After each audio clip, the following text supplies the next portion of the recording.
One is this is just rank incompetence, right? And you get these terrible outcomes. And the other is that this is part of a suite of things that are being done to intentionally damage the United States. I'm leaning kind of 80% towards this is intentional, because if you flip a coin 50 times, it comes up heads every time. You got to start thinking maybe it's not a fair coin, So what's been happening is, what we saw early on, like the Strait of Hormuz gets closed within 2 or 3 days, oil spikes to 120 a barrel. And then all of a sudden, all these traders out of Trafigura and all these other big houses are like, somebody has stepped in size and has started to sell these things, right? And so my architecture for understanding the markets, I was a day trader for a while. I was really successful 2005, 6, 7, and then my whole system fell apart in 2008. And I think that was kind of the rise of the machines at that point, right? Where there were really elegant algorithms with obviously faster fingers than I had, And I remember the moment. So I was trading gold futures at that point in time, almost exclusively. And I was sitting on 10 contracts, and they had a really nice gain on them, but I had this really distant trailing stop. And I woke up the next morning and all 10 were gone.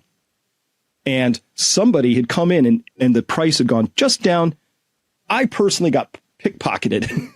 Right? My 10 contracts was the total volume in that tick. And it just somebody reached in and took it. And I said, okay, this isn't a fair game anymore. Tuition's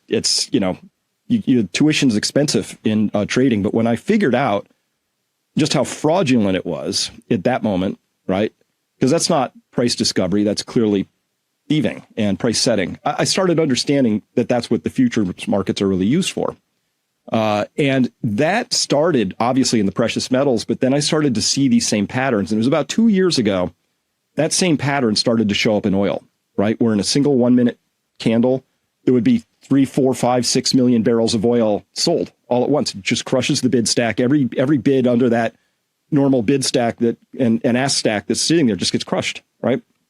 And it had the same flavor as like watching a 2 a.m. Silver Slam where the bid stack would get crushed, but then that's the new price. It's not like all this activity reassembled and brought it back up again. And so I observed, okay, price setting is a thing. And obviously there's no regulatory oversight that's interested at the CFTC, SEC, and curbing that behavior. And I think the explanation for that's easy, because when that behavior is reinforcing the official narrative, it's okay. It's just part of the game. So I watched oil suddenly just start getting the same treatment really heavily, actually starting in Trump's first year in office, right? It just coasted down from about 75 all the way down into the high 50s, almost ruler straight, Marty, just like tick, tick, tick, tick, tick, tick, month after month. It was just like going down, and Trump's out there saying oil should be 50. And Chris Wright, the energy secretary, is like, oh, oil should be 50. And he comes out of the biz, CEO of a fracking company. Nobody's making money at 50 in the oil space, in the shale space. Nobody. They're all hemorrhaging capital. Ask me how I know, right? And because I'm a direct investor in this space. So watching oil just mysteriously get clocked over and over and over again, I said, okay, getting the silver treatment, if you want to call it that.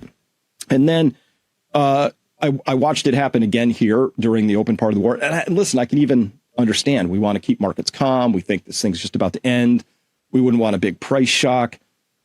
But here's where we are. We are now, because oil is like, I think it's 92 at the time we started recording on WTI futures, right? That's not enough to cause demand destruction. In fact, internal demand in the United States is here. Yeah. Supply is here. And so how do you close the gap? Well, normally with price setting, so price goes up, kills demand, brings it to supply. We are tapping the SPR and commercial inventories and also distillate inventories, and we're exporting those and consuming those to make up that supply demand gap. Prediction, real easy. This all carries on till you get to tank bottom, and then it's a crisis. Then it's really bad.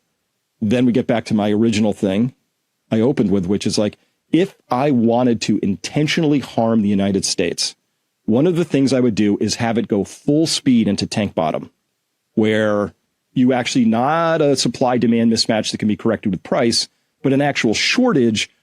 Now you're going to have to triage who gets it, who doesn't. And that's just a hot mess every time it's tried.